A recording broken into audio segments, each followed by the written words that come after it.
আবারও বড়সড় সড়ক দুর্ঘটনা, অল্পের জন্য প্রাণে বেঁচে গেলেন বোলেরো গাড়ির চালক সহ সহচালক। ঘটনাটি ঘটেছে মঙ্গলবার বিকালে মুঙ্গিয়াকামি থানাধীন 18 মোড়া পাহাড়ের 43 মাইল এলাকায় আসাম আগরতলা জাতীয় সড়কে। ঘটনায় একজন আহত হয়েছেন। ধর্মনগর থেকে TR05F1530 একটি মালবাহী বোলেরো গাড়ি পণ্য খালি করে তেলিয়ামুড়ার দিক থেকে ফিরছিল।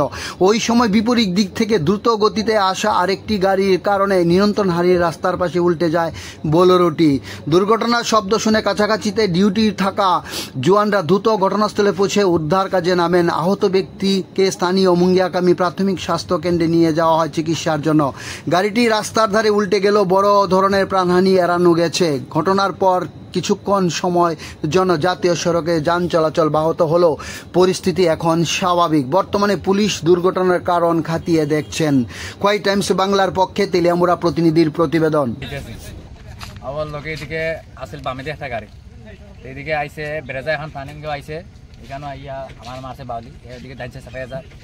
তখন বাউলি মারার লোক আমার তো খালি গাড়ি, এটা গাড়ি হাইট তৈলায় বেশি, আমি গাড়ি আর তামাইতে পারছি না। যেমনি বামে কাটা তারে বাসে আমরা সাফাইছি, সাফা মারতে গাড়ি দেখা পড়েছে। কোন জায়গার গাড়ি? গাড়ি তো হচ্ছে ধর্মনগর। আচ্ছা, গাড়ির নাম্বার কত? গাড়ির নাম্বার হচ্ছে 1530। আগে কি লেখা? TR05। আচ্ছা, এমনিতে আহত কেউ হয়েছে? না, আহত বেশি কিছু না, এজনে আমরা লগরে এজনে খাওয়া ঢুকাইছে, তারে লয়ে গেছে হসপিটালে। পুলিশ টুলিশ আইছে?